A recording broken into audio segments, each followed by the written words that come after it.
What's up, everybody, and welcome back to the Combat Corporation, your source of combat sports. I'm your host, Al the Post Best Tomorrow, and I am so excited to finally do this Q&A video. As you can tell by the title above, I'm really excited to do this. Well, it's below now, actually, my bad. But I'm so excited to do this video because for me, I posted the Ask Me Anything post on Instagram like 3 months ago, and I'm finally sitting down to do this video.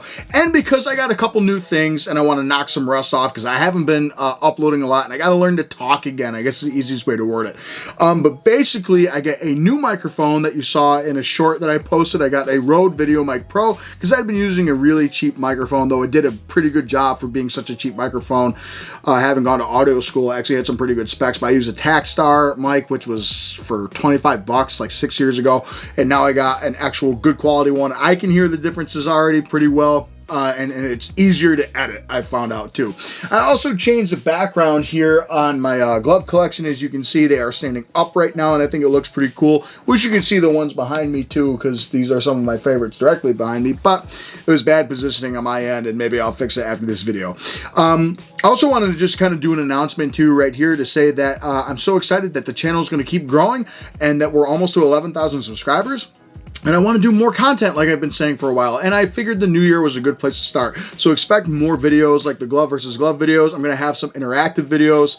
I'm going to have some more topic videos and stuff like that. I really want to start dedicating more time to the channel, especially since my knee is still in recovery and I cannot train full time yet. But I do want to do more coaching things. I want to do more tutorial things, whatever it is that you can think of.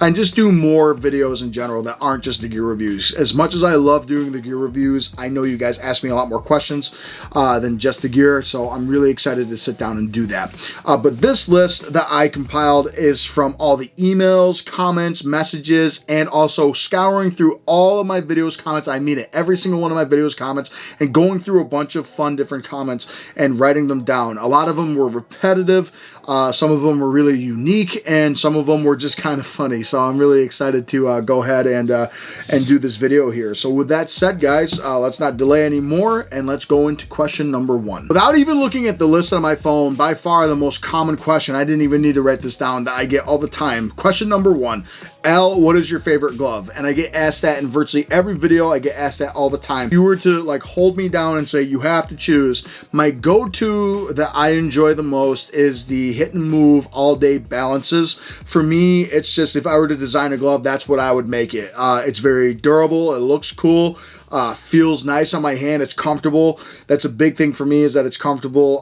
The padding feels like a puncher's glove with pillow-like qualities, and it's big and rounded enough to protect me in sparring. Soft enough not to beat up my sparring partners, but yeah, I still get great feedback off it, great wrist support, great back of the hand padding, great knuckle padding. Everything about that glove is just absolutely awesome, and it's just tailor-made for me, and it's so well balanced. If I have an off-balance glove, it kind of messes with me a bit, and I don't like it. A close second that I would say is basically tied with them, Bryant Boxing Imperials. I have loved these gloves for a long time. I think they're some of the best quality gloves on the market today. I would say for MMA sparring gloves, or MMA gloves in general, would be the Combat Sports Max Strike, because for me, like I said, they're the winning of the MMA world. For strictly sparring, maybe not. I think the Asami pounding gloves are the best strictly sparring gloves, and then fight gloves, probably the Ryzen or the Shuto gloves I've really enjoyed, if not the Everlast Power Lock. But for strictly MMA gloves, if I had to be stuck with one, it would be the Combat Sport Max Strike. So those are my favorites. And I guess, you know, because some people would ask like my favorite Muay Thai glove, there's not really that much of a difference between a Thai glove and a boxing glove, and I plan to do a video like that very soon. But looking at it, probably my boosters are up there for my favorite Thai glove for sure. All right, subsequently for question number 2 is, Al, do you have a least favorite glove? If I don't have a glove I like, those are some of the ones that I would probably get rid of, but I do keep my collection because I like the collection, and it is fun. So it sounds stupid, but to have someone, and this has happened, come in, look at the collection. Yeah, is there one you just don't like? And I get to point out 2 or 3 like, oh, they suck. Yeah, but they look cool. Whatever. I don't know. I'd say my least favorite glove would be the Fighting Fury, if not the Everlast MX2. Those gloves just really aren't good in my book. And question number 3, last question before we get into the list, is what's my favorite brand? I get asked that a lot too. We're looking at the top of the list. That'd be Rival Boxing, Hit and Move, and Clitoris. Everything I've got by those brands have been absolutely awesome. To Top Boxer, because they make very great stuff that is inexpensive and does an outstanding job. I've loved everything Top Boxer as I've ever used by them. Ringside/Combat Sports brands are awesome. They have something that works for everybody at every price for me. Sanable, because they make stuff for the best beginner stuff out there, especially, and you can get it right on Amazon, and it's great that I can recommend that stuff to my beginners, and I've never had a beginner look at me and say these gloves suck. And Rev Gear. Rev Gear is a brand that I recommend to a lot of people, especially if they are looking to protect themselves. Rev Gear makes some of the most protective equipment I've ever tried. I had to throw one more in there, like as an honorable mention. I've always enjoyed Hayabusa's stuff. They make good stuff too. And the first question that I wrote down on the list, which I saw a few people ask, and it's cool because, you know, I actually have to sit down and think about it a little bit. Al, how did you get into collecting boxing gloves? And that's a good one. I was 15 years old. I've been boxing for almost 3 years at that point. I started boxing at 12. Used the Everlast gloves that you would get from your local Dick's Sporting Goods. We had a place called Herb Phillipson's. I went and got it from there. And they were just a standard pro style. And I used those until I was about 15. Then I asked for a pair of gloves for Christmas, and my aunt said she'd get me those gloves, and they were the Ringside Apex bag gloves she got me. They were the black and gold ones, which are still on display up there. They are retired. They've been beat up pretty good, but they are on display. And then I wanted to get them in every color, and I got pretty close to it. I wound up giving a lot of those colors away because they weren't being used, and I figured they could be used for my amateur boxing club that I grew up with because they're a non-profit boxing club. I got a pair of Clitoris gloves, the orange ones that are behind me, and then I got Winnings, and then I got Grant, which, funny enough, Grant actually started a credit card issue I had for a bit. I'm good now, but I was a dumb college kid, I'll word it that way. I bounced at a bar, so I could pay for everything, right? Yeah, right. And I started ordering Top Boxers because they had a lot of cool designs, and I got Rivals. I used Rival a lot throughout my amateur boxing run, actually, so I had Rival for a long time. That's what got me into collecting, is just I wanted to try different things out there. And then I started watching like Fit to Box and C-Squared, and I was like, oh, those gloves look so cool, I want them. And then that subsequently goes into the next question. Al, why did you start the YouTube channel? And again, it was because I was watching guys like C-Squared and Fit to Box, and I really wanted to try all those gloves. And then I was actually going through a pretty rough time my senior year in college. Long story short, if you're not sure, I'm actually diagnosed bipolar. I was going through a really bad depressive run my senior year in college. It was pretty bad. The counselor at college said, why don't you do something that makes you happy? And I made it was a funny comment. I said, well, you know, I like boxing gloves. And she's like, okay, what can you do with that? And I told her there were review channels. Why don't you try them? All right. And then for me, I wanted a logo. I wanted everything to be set before. I was so like nitpicky with it. Small boxing club on the on campus, which was fun. But the amazing professor, Rahul, I still keep in touch with him as much as I can, gave me his really nice camera. And at the beginning, I didn't know how to use it at all. I made my first video on these guys right here, the Hayabusa Captain America gloves. And I was so excited to do it. I was excited to come home from class or practice, you know, and I was going through a rough time that year, and just sit down like, how can I make things different? You know, and talking about it now, brings back that feeling talking about it. It's awesome. You know, sometimes, you know, when I'm tired and stuff, I don't want to get in front of the camera, but I wish I had that same vigor. And it's starting to come back a lot more. You know, as you get older, you start adding more responsibilities to it. Sometimes some things like this have to go in the rear view more than you'd like. But I'd like it to be more in front of me now. But I started getting more subscribers, and you know, I was just so surprised when I got my first 10. I was like, my first subscriber was a big milestone for me. When I saw subscriber number 1, I was so happy. Within a week, I had 100 subscribers, which was like, oh my God, what? And then when I got to 1,000, that was something. And then when I got to 5,000, I was like, wow. And then we got to 10,000, almost 11,000. It's just so hard for me to fathom that, you know, and it's just so cool that I've got to meet so many new and intriguing people. I mean, from talking to people that are professional fighters or that are getting into the sport, and the fact that I was able to help them in some way with this channel, and, you know, bring them joy, and to meet new people and to learn new things too. It's been awesome. So I got into the channel because I was going through a pretty rough time mentally, and it was an escape for me. But now it's fun. Every time I get in front of the camera, it's fun. The next question is, again, another how do you start questions. I obviously categorize everything, and that is, how did I start combat sports? So I started boxing at 12 because I was picked on in school. I was a very socially angry kid. I had a lot of anger problems, and to be honest, if I look back in hindsight, I didn't make things easy for myself. I was a pretty easy target, I guess the easy way to word it. And there was one kid when we got to middle school / high school who was like one of the best wrestlers, and he was come from one of the best wrestling families and stuff. But everyone said he could fight really well. And we were in 7th grade. I challenged him to a fight because I thought, you know what? My stupid ass logic was, if I beat him up, then everyone's going to respect me and leave me alone and stuff. I was swinging wild, like, trying to get him. I didn't know what to do. And he punched me a few times. My nose bled a little bit, and he says, "You done?" And I was exhausted. That's why I stopped. Not because I was scared, not because anything. I would remember like, I'm done. I earned some respect because I was the dumb kid that challenged the toughest kid in the grade. And then that night, the show was Family Matters and Everybody Hates Chris back to back, and it was boxing. And the protagonist learned how to box. And that was, let's say, early November I watched that. So I started watching boxing videos and stuff, and we were looking for a gym, and there was really nothing in our area until someone called us in April of 2010 and said, hey, his name's Willie Wilson. He was a high-profile sparring partner for a few people. And we found out the few people were Jimmy Ellis, Joe Frazier, and Bob Foster, light heavyweight champion and stuff like that. Those were some pretty big names. But we were warned, hey, you have to be prepared because he has one eye. And he does. And I know it was so hard for people to believe I boxed because I would be, yeah, my coach's name is Willie and he has one eye, one-eyed Willie. But he did. He boxed most of his career with a one eye too. Lost it in Vietnam. He was the all-Marine champion in boxing.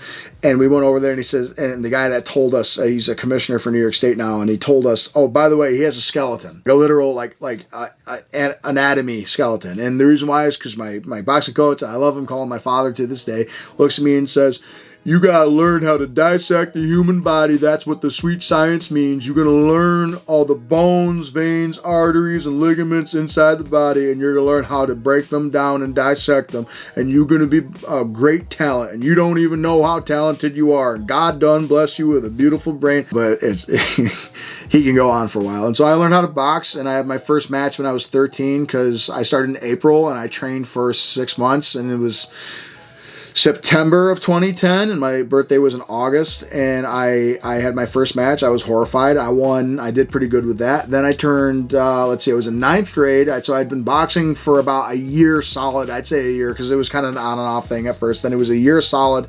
I really got into wrestling because a kid beat up not beat up, but he was making fun of one of my really dear friends, and I socked him in gym class. I beat him up. The wrestling coach pulled me, and I'd already been in school suspension a few times that year, and I knew it would have been out of school or expulsion or a different education program. I wasn't doing well with grades anyway. I didn't really care. And then the wrestling coach came in, pulled me outside of homeroom the next day and said, hey, I know what you did to, my wrestler. I said, yeah, well, he was making fun of my friend, and I was that dumb kid. I had discipline, but I had discipline for boxing and nothing else. And my coach chewed me out when he found that out. He said, takes 2 fools to fight. You're a boxer. You box. You don't fight. And I'm like, okay, gotcha. The wrestling coach said, here's your option. I need a 220-pounder. At the time, I am fighting at middleweight. And he told me that I need a guy at 220. I said, yeah, well, I weigh 165, so there's a problem. Then he says, well, you have to drink or eat up to 182. You got to go to 182, and then you can wrestle 220. Do that, and I don't tell the principal. But MMA I got into after the wrestling season because the same guy that I challenged in 7th grade, we were all hanging out one day, and there were a pair of MMA gloves. And I said, hey, I tell you what, I'll box you. I wanted to get back at him. I was instigating it. I'll box you, but no wrestling. I was beating him up. He got frustrated, double legs me, gets basically neon belly and just starts smashing me. I have, very puffy eye, and I remember my dad's like, the hell happened? I'm like, I was winning, believe it or not. And then I called around. I looked up MMA gyms because I want to learn how to wrestle more. I was not very good at wrestling, and I knew I wasn't going to be very good at wrestling if I didn't do something outside of the wrestling season. And even my coach just said, don't get pinned. It's not like I was taught what to do. My coach, Duff Holmes, who coached Matt Hamill, said, yeah, come on down. And I got to watch the pro practice my first day. I got to watch it, and it was so cool. At the time, they were top tier amateurs turning pro, but Dave Marfone, who wound up fighting for Bellator, Eric Mendiola, who wound up going 5-2 as a pro, featherweight and lightweight, Josh Rickey, who was the Titan FC flyweight champion at one point. We had a lot of solid guys, Pete, Quick Draw, McGraw, and all these big, and it was like looking at superheroes thrown around by Josh Rickey, who was a flyweight, which I knew that was a thing. I knew I was going to get tossed around because I didn't know what I was doing. I got beat up by Eric Mendiola, Money, we just called him, because his boxing was off the hook. He was so good. And I got hooked to MMA, and it was awesome. And I started that when I was 14. College wrestling I got into by complete accident. Basically, I went to ask if I could take private lessons so I could be better at MMA, because I just had my first fight. Coach Dwayne Ritter in all of his glory, sitting down there, big man, big beard, and massive hands.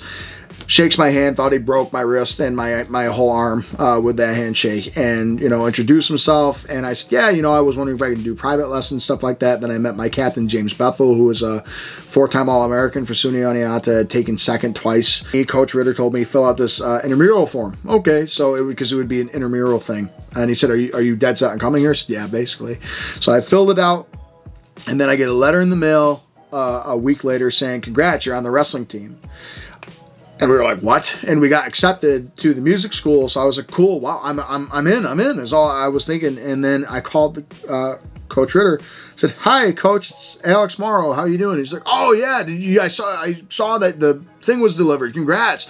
We're excited to have you. I said, yeah. I think you got to know though that I'm not a very good wrestler. He's like, no, but I called your coach, your high school coach. Wow. And he said that you were a hard worker, and that's all I want. I want to give you a chance as a hard worker. And you said you really want to train while you're gone. 2 years experience. I learned so much, and I met a lot of cool people, and I got to experience a lot of really cool things. And I was always told I'd never be good enough. I'd never be good enough to do anything like that athletically. And the fact that I have more college wins than some state champions I went to high school with that would make fun of me for wrestling, that was a win for me. That was a big win for me. The fact that I had college wins, and I have college wins, and some people that used to kick my ass in high school don't.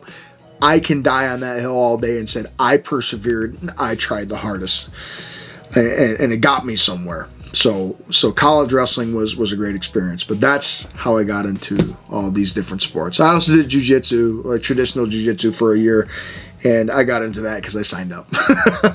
How do you decide which gloves to review? That's a good one. How do I decide? It just kind of comes down to what I've been using a lot, which ones really interest me, and what I want to get out there first. Because there are some gloves that are very easy to break in and break down, and I know what they're about within the first couple sessions. I just really need to see what the durability check is like. Then there are some gloves that are expensive and that are worth more than some others that are made from higher quality materials, and I want to give what's called the time test. And the time test is basically, hey, I'm a pro MMA fighter. I want to make sure this thing can bring me through a grueling camp. That's the idea behind my reviews. Fighter tested your reviews is what I say all the time, because I am beating these gloves up as a professional should. I am on the mats or in a ring. I am working out. I am hitting bags every day for a minimum of 4 to 5 hours. So will the gear last for that amount of time? And if the answer is no, I don't recommend it to you if you're doing that. If you're just doing it to hit bags and stuff, things like that. That's what determines the review. Then sometimes if things are sent to me, I do prioritize that time a little bit more, because that brand might lose money by sending me a pair of gloves for free. No, they don't pay me, which goes into a question for later. But things like that I do take into consideration a little bit. So yes, that's how I determine how to do a review, is I basically kind of just think about, what do I want to review? What type of glove do I want to review? What I've been using a lot lately, what's new, what's older, things like that goes into it. I hope that answers the question. What do you look for in a good pair of boxing gloves or MMA gloves? So Comfort, number one for me, comfort, right? I love comfort. If it's uncomfortable, I don't care if it's the most protective, cool looking glove on the planet. If it's not comfortable, if it does not fit your hands the right way, that is my number one. For me personally, I say protection. For everyone else, I say make sure that it does the job. It protects your hands, okay? I want that to be a thing. It protects your hands, keeps you safe, keeps the people you're training with safe too. If it keeps you safe, it'll keep someone else safe too. Trust me. I had to like categorize it in 3 ways. What I look for: comfort, protection, and safety. Those are the big 3 that I go for. And about gloves, do you think expensive gloves are always better than budget options? No, and that's been proven on this channel several times. There are some very high-end professional brands out there that I say are just overrated at this point. Namely, that one right there, the Grant, that logo right there. And then we go into, say, their counterpart, the New Sporting, which is made by the same, they might be different manufacturer now, but for a long time, the same manufacturer for $200 compared to $600. You tell me if a budget glove is better than the more expensive one. It's the Hayabusa T3D back there. I think sucks. $350 compared to, say, Sandoval Core Series, I prefer over the T3D.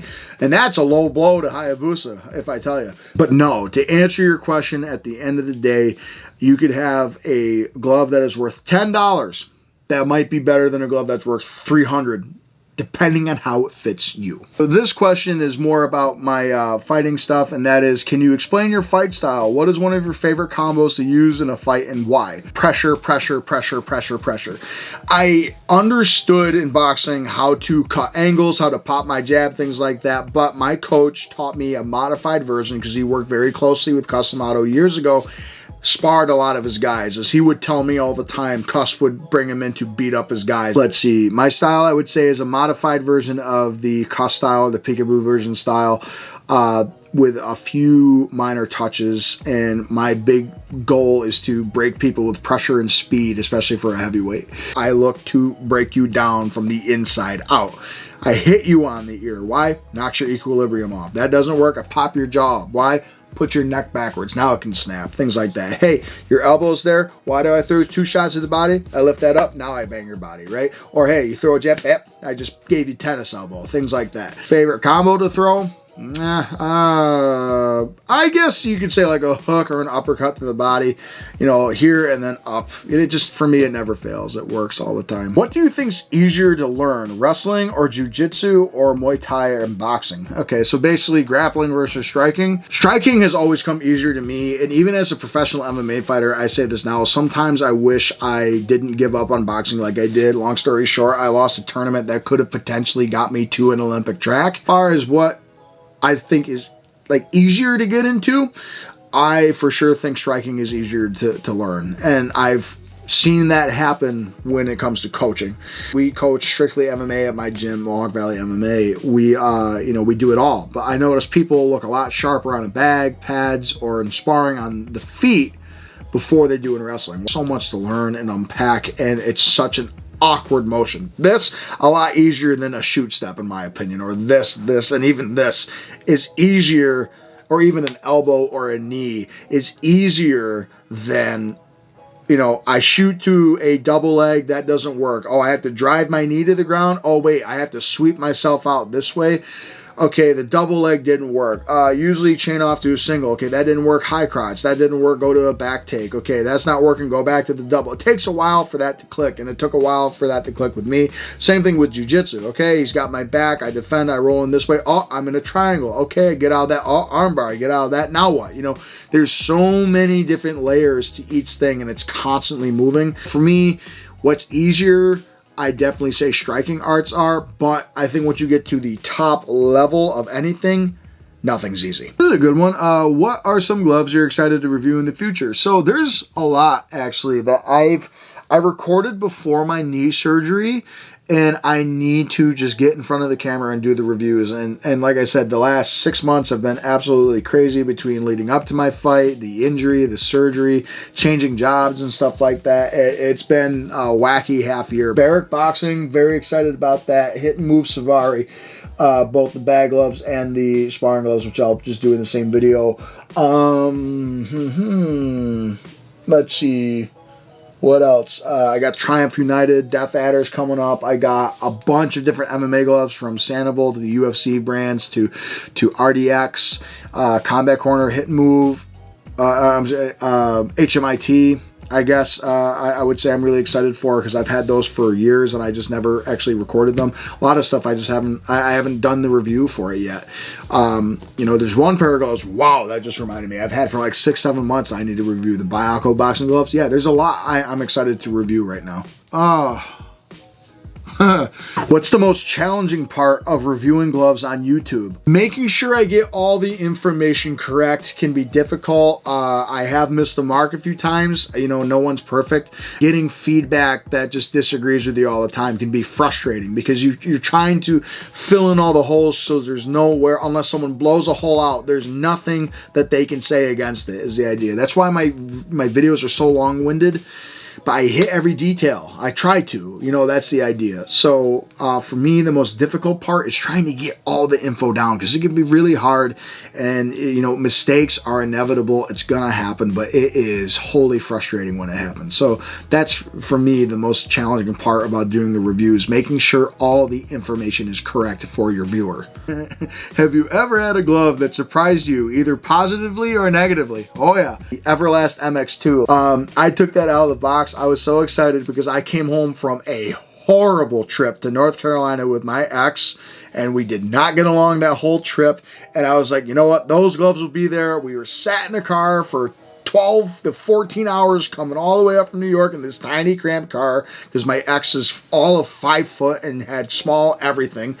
And when we're driving up, I get out of the car and I put them on. I'm like, oh man. And it just, I was thinking because the MX was so good and then the MX2 just gave me a swift kick right below the belt. And oh my God, yeah, that negatively surprised me. Positively, funny enough, Hit and Move, I would say, because no one really knew who they were when they came out 4 or 5 years ago, and when I put them on and used them, I'm like, oh my God, this is great. I just thought it was another upstart brand, maybe, that was just going to do whatever, and look where they're at now. Boom, explosion, they're massive. In your opinion, what's the most common mistake people make when choosing gloves? Oh, brother. It looks cool, and I wanted to get it, or, oh, my teammate had it, and I wanted to get it, or, oh, my favorite fighter had it, and wanted to get it. Don't do that, all right? That's the biggest pet peeve of mine. Drives me absolutely crazy. Just because it looks cool doesn't mean that it's going to operate well. Just because your teammate uses it and likes it, or your favorite fighter uses it and likes it, does not mean you're going to like it. Oh, you know, these gloves were, you know, shiny and gold, purple, or whatever color that I like, and I wanted to get them. They look just like my car, I've been told that. But my wrist really hurts using them and stuff, right? But, oh, this one has a dragon and flames on it, and, you know, that happens more often than not. For me, that's the biggest pet peeve. Make sure the gloves work for you. Just because it works for others doesn't mean it's going to work for you, and just because they look cool does not mean they're going to do the job. That's the biggest mistake I think people make when they get equipment. How do you test gloves for durability and comfort? I'm a professional MMA fighter, and then on top of it, I train hard for no reason anyway. I'm bare minimum, I'm hitting the bag every single day for at least 8 to 10 rounds, whether they be 3 or 5 minute rounds, depends on the day, usually 5 because I'm trying to condition myself for pro MMA rounds. Put them through a whole fight camp is the idea. How would a professional fighter that is beating these things up for hours a day use them? That's how I test for everything. Can they spar well? Can I hit the mitts with them? Hey, you know, I got to hit the bag for a while. Are they going to last? How are they going to do? How are they going to react to cleaning? You know, things like that. That's how I go and test the equipment exactly. It's just, I put them through the paces that they need to go through for them to get me from point A to point B and last, for me, at least a minimum more than a year. I need something to last more than a year. 2 would be preferable. This one's a 2-parter, so we'll start with part number 1, and that is, what are some challenges in your career and how did you overcome them? So I don't even know if I can call it a career so far, because like, yeah, I've made money fighting and stuff and sponsorships, but is it enough to live off? No. My biggest challenge was self-confidence, for sure. My biggest challenge ever was self-confidence. I'm the man, having to tell myself that I am better than I'm giving myself credit for. And here's why. I was so good at boxing in high school and stuff like that, but I sucked at wrestling, and I hated that I sucked at wrestling. I was the kid from elementary school all the way even to now sometimes where I'm still not a really good athlete. It's all hard work and grit, and damn it, I want it. That's what it is. that's what I want this, and that's what I have to work towards. I took losses too hard, and then I got used to losing because I'm like, oh, this is just who I am. I lose. No, that's not who I am. It's because I subsided to that fact, and now I say that I get angry internally a little bit. It's funny. I can be damn good at this if I put my heart and soul to it, and I did get a lot better. After my last amateur MMA loss against a good friend of mine, and granted, there's no shame in losing to that guy, but I was frustrated because I did everything I could to beat him, and I realized it wasn't enough. And then I realized everything I could do then got increased to everything I could do next, and then next, and then next. I pushed myself harder after every single fight, every single practice day, every single this, because I know I can. I got over that because that confidence issue, because I sat down, just looked myself in the mirror and said, what do you want from all this? You know, do you want to hang it up and call it a day? You're all good, you know, and you can just ride off to do whatever you want? No. My biggest thing was learning why I wanted to do this and being confident in myself.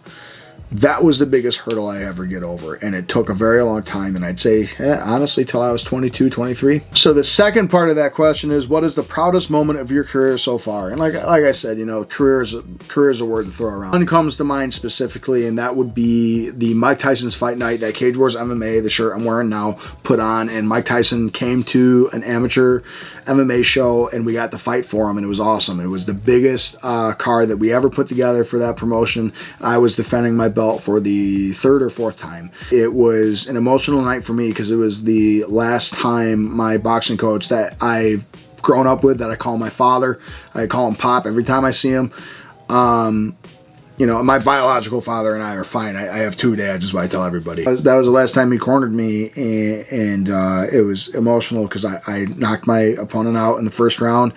I got to pay tribute to Mike Tyson, who's my idol on the mic, and then I was able to take my championship belt off, although it was an amateur title, and wrap around my boxing coach's waist. And he hugged me and just told me that he was proud of me, and he's just happy that he knows he can pass me officially over to my MMA coach full time, and he said, you're going to do just fine, and I'm so proud of you. And that night for me was proof. You know, Teddy Atlas, one of my favorite figures in combat sports, boxing especially, of course, always says the saying, and that is, you know, life is unfair, but boxing is the one sport, in MMA in this case, combat sports, where even if your life was unfair, you had everything go against you, that one night you're able to go in and make everything right, and everything went right that night. And I tell you what, the next day was one of the worst days of my life, but that night was the best night. Outside of marrying my wife, that was the best night of my life. How do brands reach out to you when they want you to review their gear? That's actually pretty simple. And how the review process works. And this is something I've never really shared, so this will be kind of cool, give you a better perspective. I usually get an Instagram, Facebook, or email message of some kind asking if I'd be interested to review the gear. And usually this goes to me just saying, yes, I'd love to, but you just got to understand that it's going to be a straightforward, honest review. Whatever I like about it, I'm going to say I like it. Whatever I don't, I don't. And I do offer, do you want me to pay for these, or do you want me to pay for the shipping, whatever it is. Most brands will say no. They're very generous. And then I tell them I accept no payment. I do try and prioritize the ones that come to me so I can review it a little bit quicker for them, because they obviously, they're taking a risk here. They're not paying me money, right? They're paying me, and here's the glove. And sometimes those gloves can be expensive.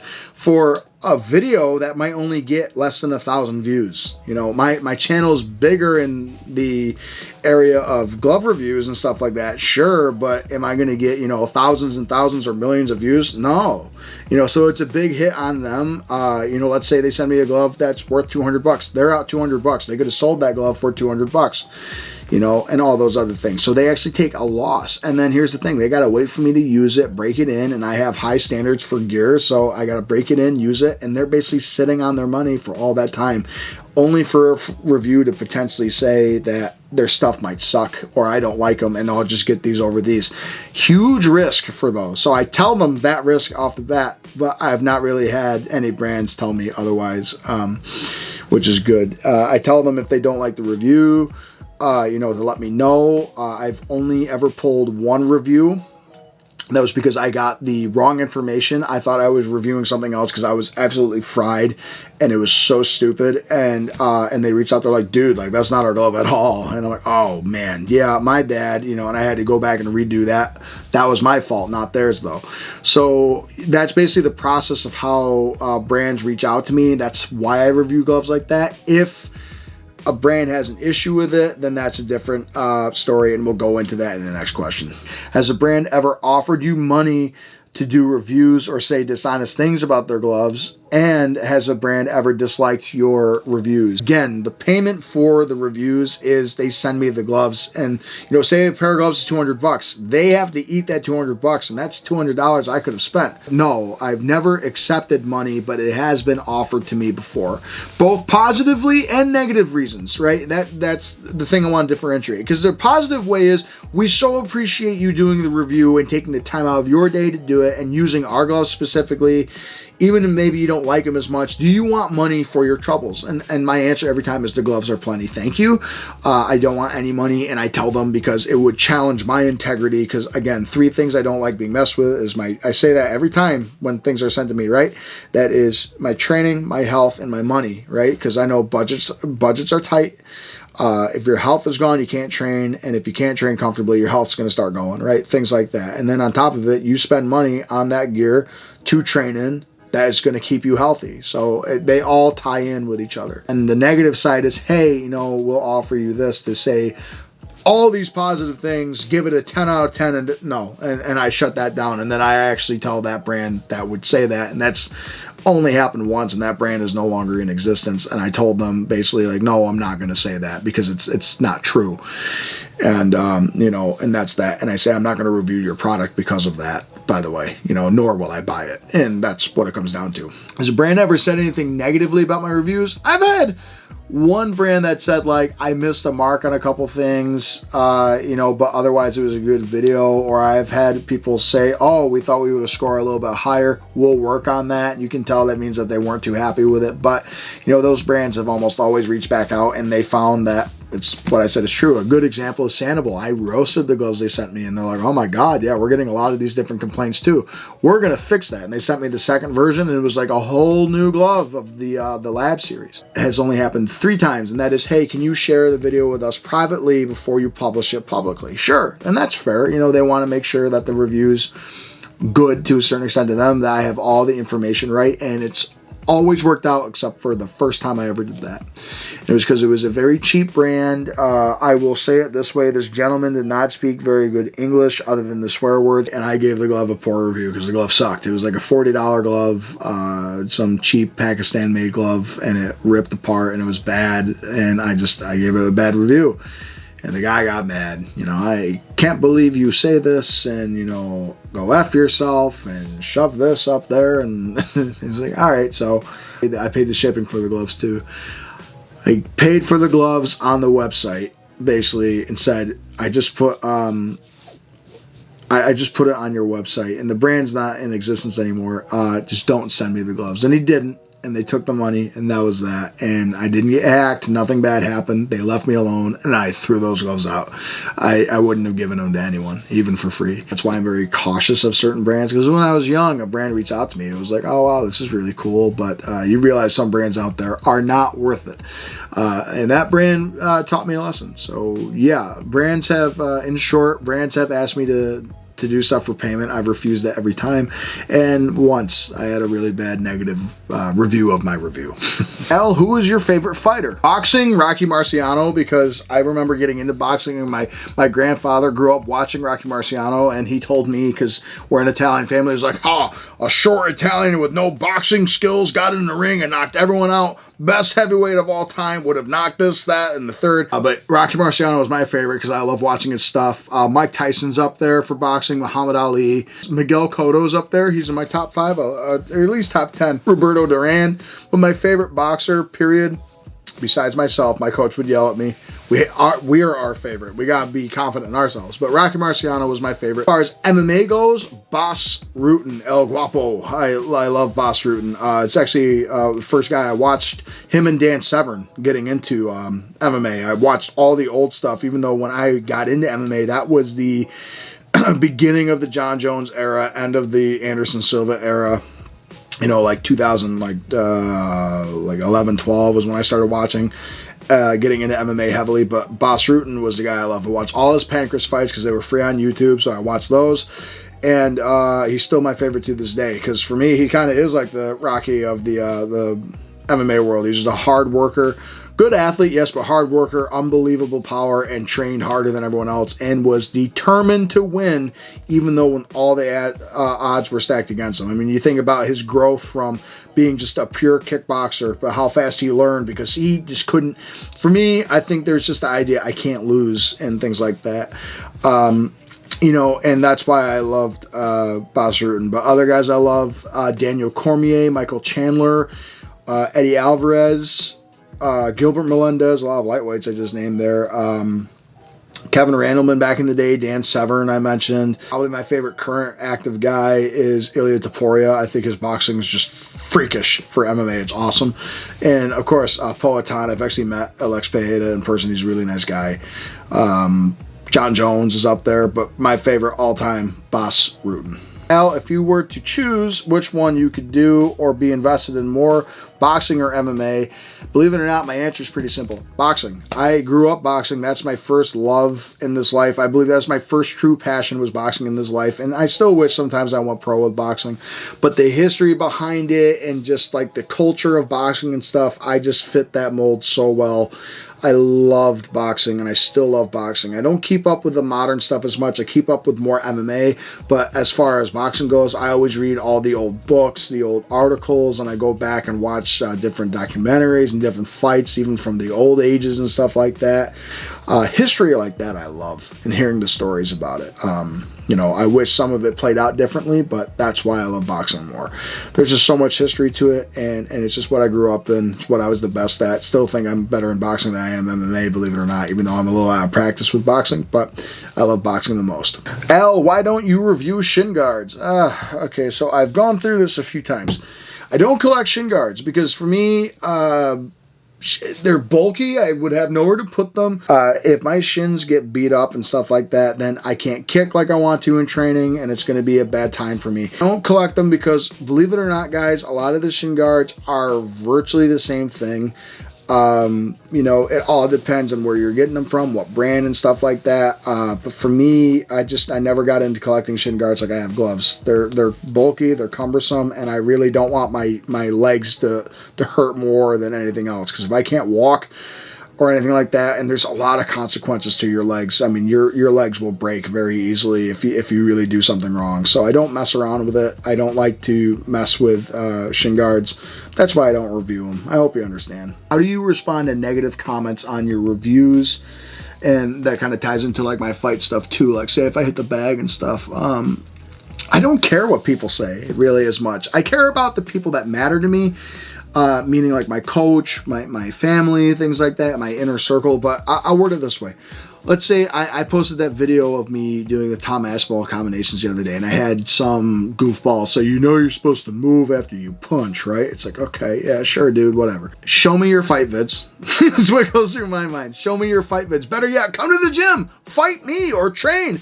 Why don't you show me what I'm not doing, pal? We've had people come to the gym and challenge us because like, oh, this isn't a thing. That still happens, believe it or not. You have people that are psycho enough to come into an MMA gym and challenge us, and we give them like our bare bones beginner, right? And they just get beat up and stuff. And then either they join or they leave and they realize, oh, I'm actually an idiot. But same thing with reviews. Like these gloves, like I had one that swore Reyes gloves were made of goat skin, things like that. It's like, okay, well, says right on their website, clear as crystal. I emailed them just to double check. Cowhide leather. No, they're goat skin. I once compared a glove to winning, or it had winning qualities, and this guy lost it. Every time there's a winning clone, you say that it rivals winning, and obviously it doesn't. Dude, it's a figure of speech. It's what the glove is trying to aim to do, and it's doing a good job at it. Can you just not scream at me is all that's going through my mind. But when it comes to dealing with negative comments, I just usually think, man, you know, I ignore it or I acknowledge it, kill it with kindness. I do that. Or if it's really out of left field, that's when you look at someone and you say, you're just, dude, come on. One thing I gotta say is, you know, and you don't have to fight. You don't have to. You can train, but, you know, this is a kind of thing that my MMA coach and I talk about all the time. We've had great guys that come in and just train all the time, but they don't fight. You know why? Because maybe they fought once and they crumbled under the pressure. They just couldn't handle it. That another person that they don't know is going to try and beat them up. And as good as they are, and they just look like they've never done a thing in their life once the lights hit them, right? Or you've had guys that suck in the gym and go into the cage and they're unreal. They're so good. But then you have people that just talk. They don't know what they're doing. They don't know what they're talking about. They're tough guys. They think they can own the world and things like that. They think they know better. You think all these world champions that are like, he doesn't do this properly and he doesn't do... Dude, you're not even ranked anywhere. You haven't even fought as an amateur. Oh, you hit the bag at your local YMCA? That's incredible. Wow. You don't know, right? I would respect an amateur fighter that got in there and did one fight and got blown out within 10 seconds. I would respect his or her opinion more than someone that just sits behind the camera not knowing what they're talking about. And that goes for athletes from different combat sports.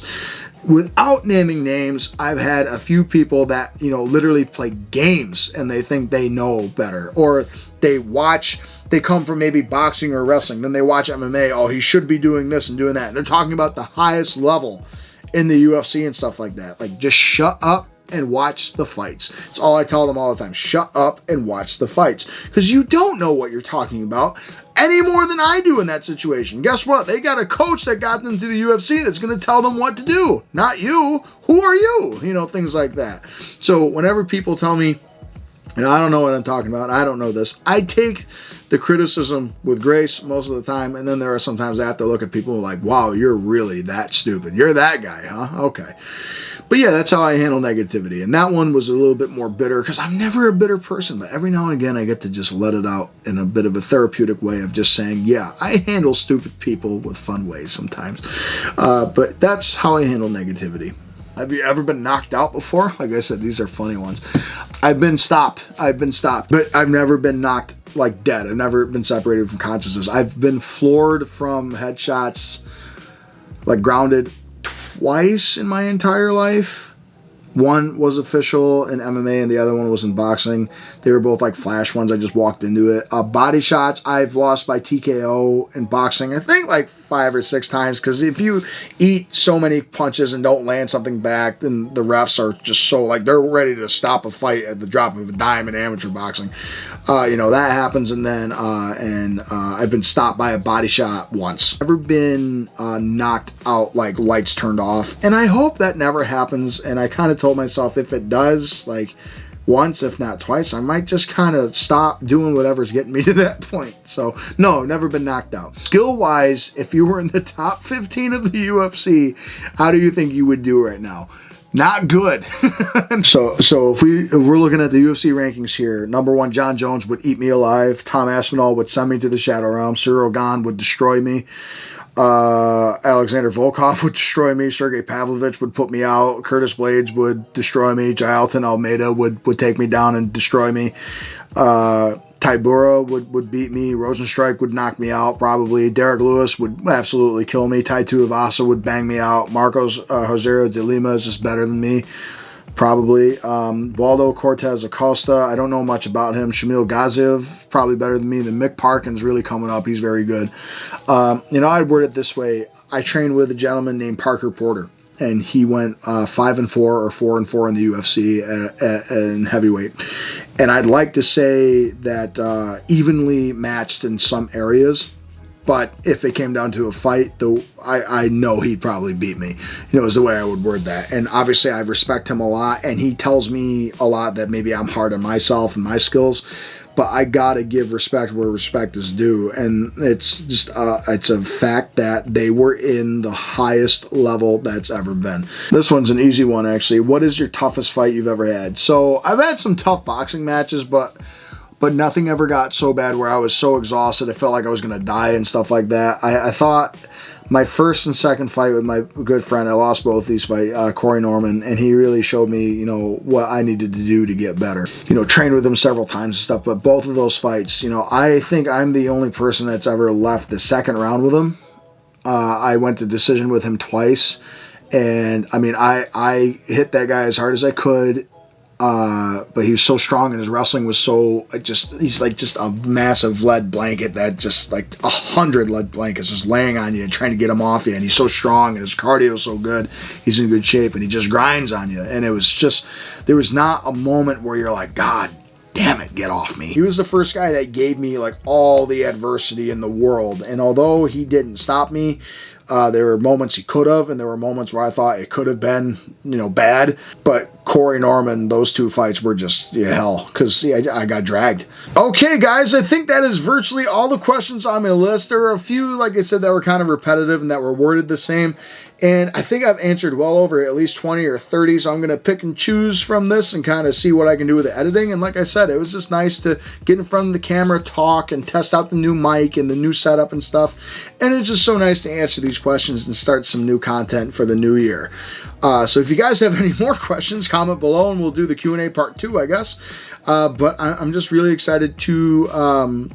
you know, to do this video. I love doing the channel. I want to do a lot more with it in the next coming weeks, and I appreciate all of you. We're almost to 11,000 subscribers. We're at 10.8 right now, so a couple more and we're right there, and that's awesome. So we're starting to track to 20, and who knows, one day we'll make it to 1 million. that'd be something, right? But thank you guys so much for watching this video. I so appreciate it. Make sure you follow me on all my social media pages. I primarily use Instagram, TikTok right now, and YouTube, of course. You can also email me. That's on all of those links, as well as comment below, because that is the easiest way to get in touch with me, because I always read through my comments. On top of it, guys, please feel free to message me on those platforms, as I do like to talk to you every now and again. If I read the messages, I try and get to them as often as I can, although sometimes my squirrel brain gets in the way.